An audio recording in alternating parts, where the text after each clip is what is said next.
आज हम एक बहुत ही इम्पोर्टेंट टॉपिक पर चर्चा करने जा रहे हैं।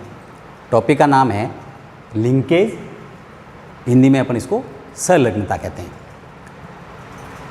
बीएससी थर्ड ईयर के अंदर ये टॉपिक सम्मिलित किया गया है और एग्ज़ाम में भी इसके ऊपर क्वेश्चन पूछे जाते हैं। शॉर्ट क्वेश्चन भी आते हैं और लॉन्ग क्वेश्चन भी आते हैं।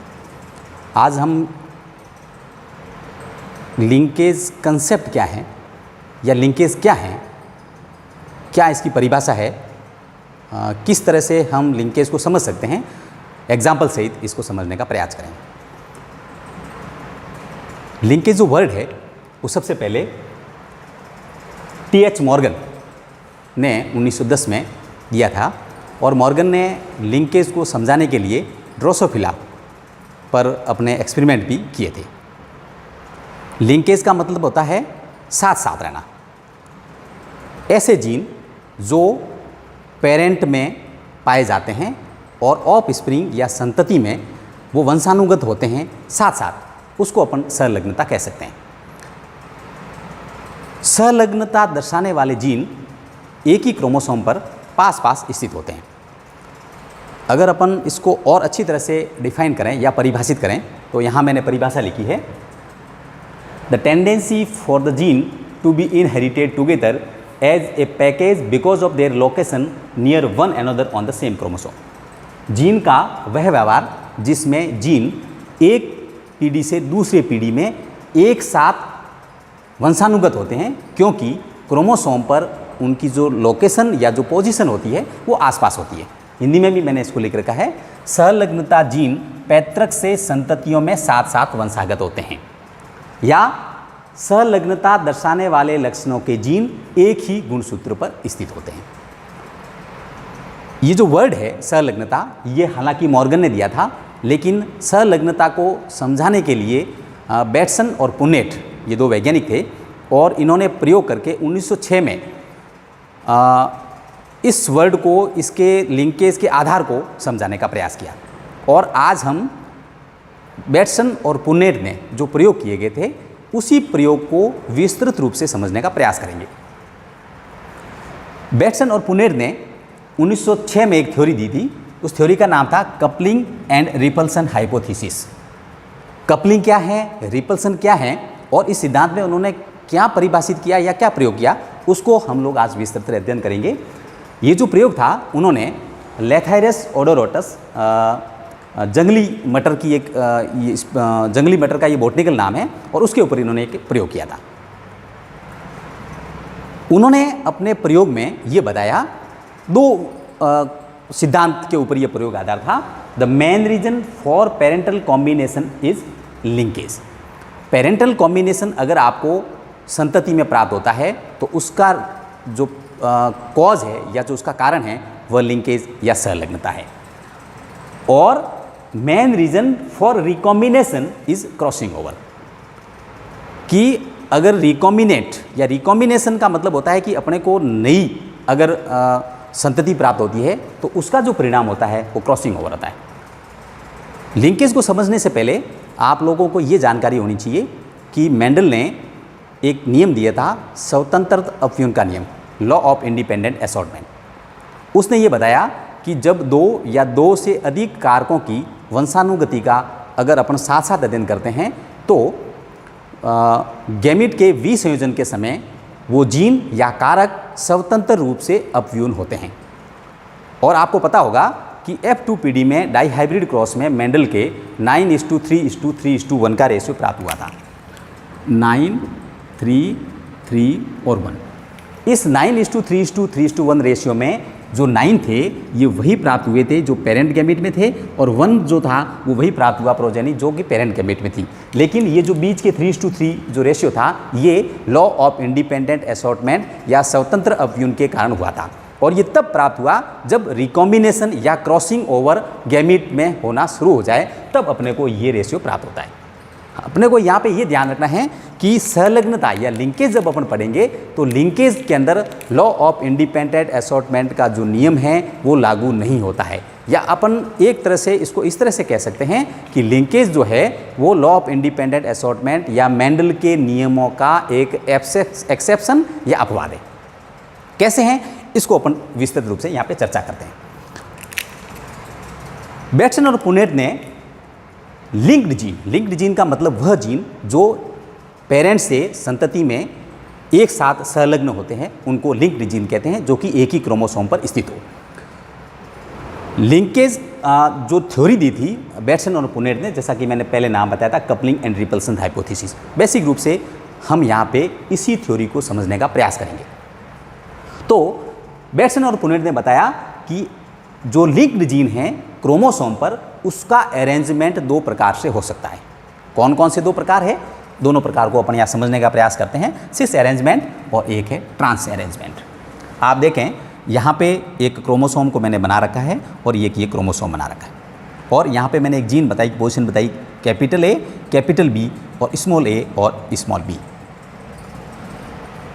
सिस अरेंजमेंट में क्या होगा? When both the dominant gene present on the same chromosome and recessive are present on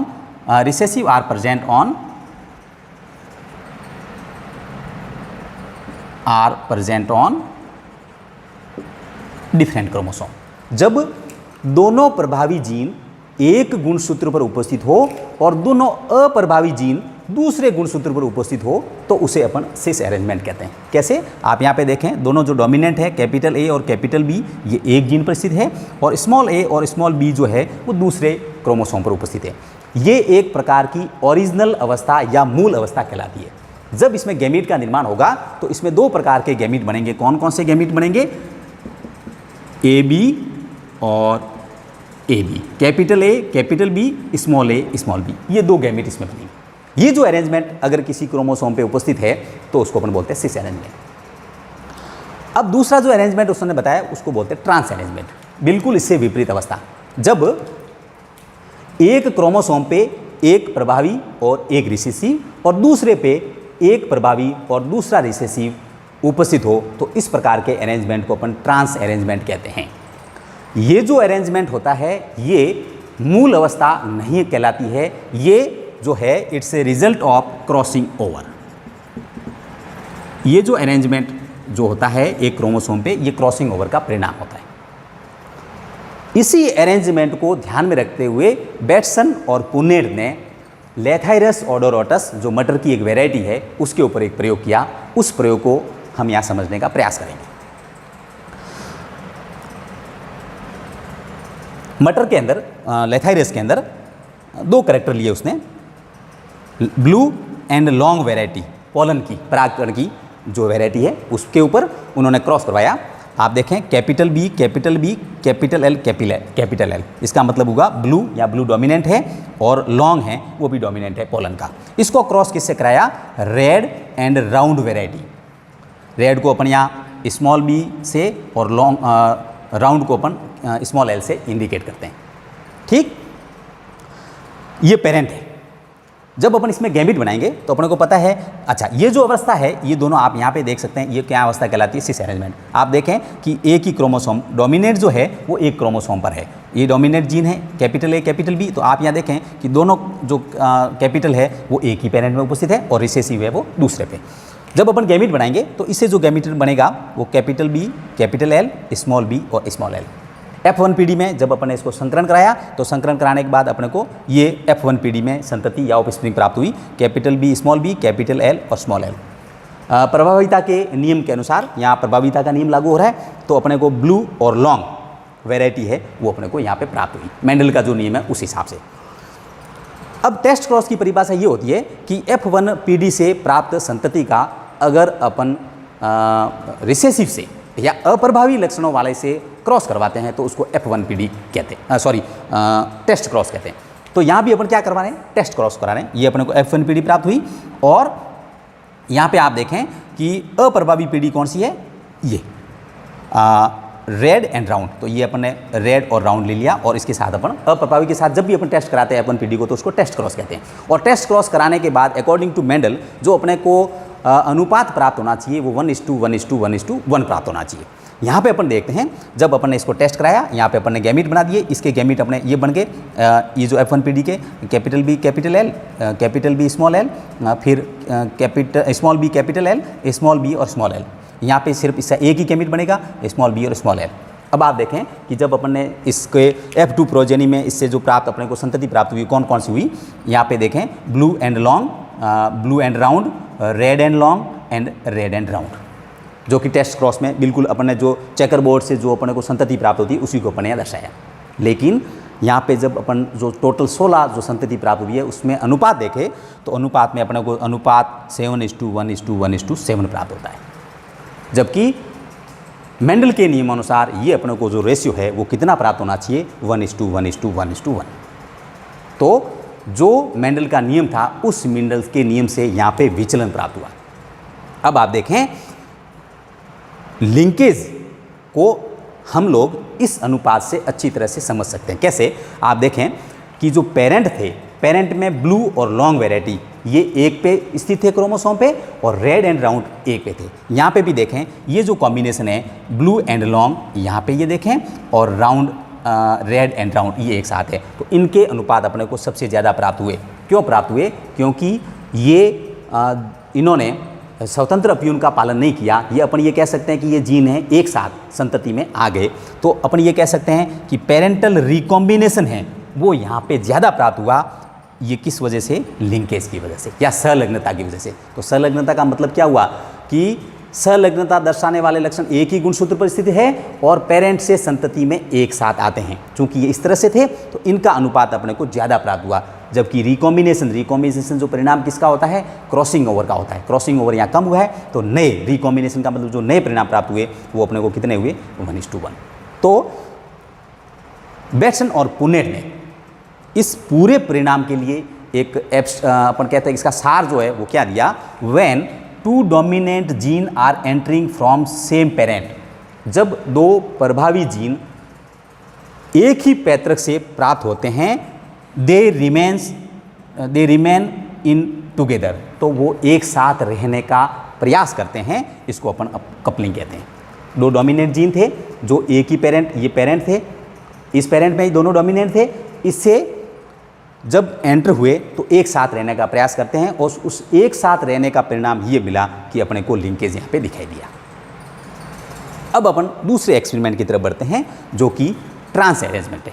trans arrangement में क्या हुआ कि दोनों जो डोमिनेंट थे, आप देखें कैपिटल बी और कैपिटल एल और कैपिटल एल दोनों क्या हुए? अलग अलग पेरेंट में सेपरेट हो गए। क्यों हो गए? क्योंकि ट्रांस अरेंजमेंट में अपन जानते हैं कि एक क्रोमोसोम पे एक डोमिनेंट और दूसरा रिसेसिव होता है, तो उसी प्रकार से अपन ने यहाँ किया। तो यहाँ ये अपन ने कौन सा लिया? ब्लू एंड राउंड, और यहाँ अपन ने ले लिया रेड एंड लॉन्ग। जिस प्रकार के गैमीट हम लोगों ने इस एक्सपेरिमेंट में बनाए थे, बेटसन और पुनेट ने बनाए थे, जो समझने का प्रयास किया, वैसे के वैसे गैमीट इसमें भी बने। तो ये जो है ये इसमें गैमीट बन गए अपने कैपिटल बी स्मॉल एल और small B small L. F1PD में अपने को क्या प्राप्त हुआ? Capital B small B, capital L small L, blue और लॉन्ग वैरायटी के पोलन प्राप्त हुए। ये भी प्रयोग मटर के ऊपर ही था। सेम गैमीट जिस प्रकार से इसमें बनाए थे, इसे गैमीट अपने यहाँ भी बनाए। इसको भी टेस्ट क्रॉस कराया अप्रभावी पीढ़ी के साथ, यहाँ पे अपने टेस्ट क्रॉस कराया और टेस्ट क्रॉस करने के बाद अपने पास जो परिणाम प्राप्त हुआ, जो प्राप्त होना चाहिए 1:1:1:1 की जगह यहाँ पे जो रेशियो प्राप्त हुआ वो 1:7:7:1। फिर यहाँ पे अपन ये देख सकते हैं कि आप देखें कि अपने को जो 7 प्राप्त हुए ब्लू एंड राउंड और जो और 7 प्राप्त हुए रेड एंड लॉन्ग। क्यों प्राप्त हुए?